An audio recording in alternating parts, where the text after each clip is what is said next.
साधारण उद्धव ठाकरेंनी पक्षाचं नेतृत्व स्वीकारून आज जवळपास 20 ते 22 वर्ष झाली। बरं, मग पक्षातून जो बाहेर पडला त्या सगळ्या मोठ्या नेत्यांनी उद्धव ठाकरेंच्या नेतृत्वावर प्रश्नचिन्ह निर्माण केलं। मग ते नारायण राणे असतील, मग ते राज ठाकरे असतील आणि नंतर एकनाथ शिंदे। असं का होतं आहे की उद्धव ठाकरे यांच्या नेतृत्वावर प्रश्नचिन्ह उपस्थित केलं जातं? अलीकडच्या काळात हे खासदारही तेच बोलू लागलेले आहेत की आम्हाला उद्धव ठाकरे भेटत नाहीत, उद्धव ठाकरेंची तब्येत ठीक नाहीये, आम्ही समजू शकतो, पण त्यांचे चिरंजीव आदित्य ठाकरे हे सुद्धा राज्यव्यापी आपला काही दौरा किंवा कार्यक्रम करत नाहीत, आमच्याशी संपर्क नाही। तुम्ही तुमच्या मतदारसंघात ते फिरा ना खासदारांनो। उद्धव ठाकरेंचं किंवा आदित्य ठाकरेंचं आम्ही नंतर बघू। मुळात हे आरोप चुकीचे आहेत। उद्धव ठाकरे जर फिरले नसते तर तुम्ही निवडून आला असता का?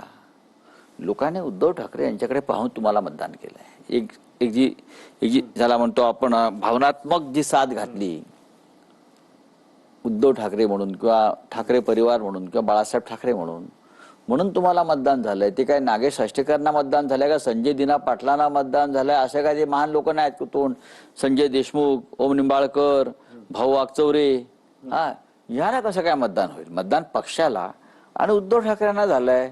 आता या क्षणी आदित्य ठाकरे गेल्या काही काळापासून SIR संदर्भात सतत बैठका घेत आहेत, जिल्ह्यात जात आहेत, त्यानंतर BLA साठी बैठका घेत आहेत। अहो हे पक्षाचंच काम आहे। परवा त्यासाठी ते पुण्यात होते, त्याच्या आधी नाशिकला होते, त्याच्या दुसऱ्या जिल्ह्यात होते।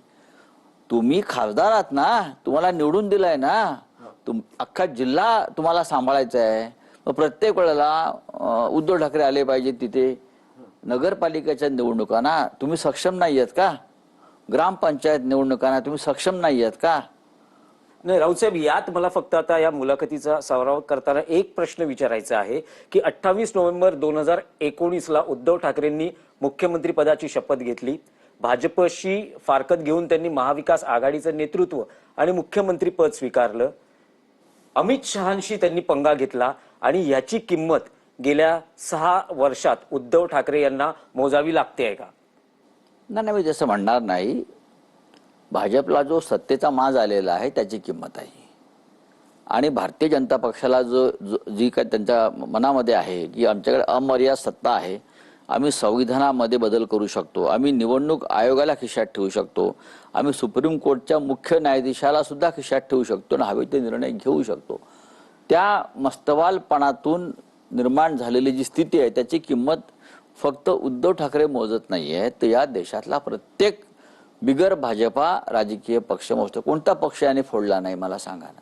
काँग्रेस फोडली ठिकठिकाणी, त्यानंतर आता ते म्हणतात आम्ही समाजवादी पार्टी फोडणार आहोत, त्यांनी अण्णा द्रमुक फोडली, त्यांनी तृणमूल काँग्रेस फोडली, त्यांनी बिजू जनता दल फोडली, त्यांनी नॅशनल कॉन्फरन्स फोडली, त्यांनी सुरुवातीला तेलुगू देशम फोडली।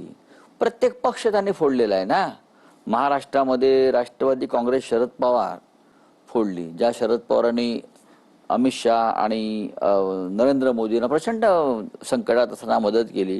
स्वतः हिंदू हृदय सम्राट बाळासाहेब ठाकरे, नरेंद्र मोदी आणि अमित शहाना कल्पनेच्या पलीकडे जाऊन मदत केलेली आहे बरं का। कायद्याच्या चौकटीत न बसणारी मदत केली त्यांना। तरी जर तुम्ही आमचे पक्ष फोडले असाल तर तुम्ही एकतर बेईमान आहात, तुम्ही कृतज्ञ आहात आणि तुम्ही अमानुष आहात, एवढंच मी सांगेन। TV9 मराठीशी जी आपण बातचीत केलीत आणि सध्या जे काही शिवसेना उद्धव बाळासाहेब ठाकरे पक्षात घडतंय त्याबद्दल तुम्ही तुमचं मत भूमिका मांडलीत, त्याबद्दल आपले आभार। Back to studio.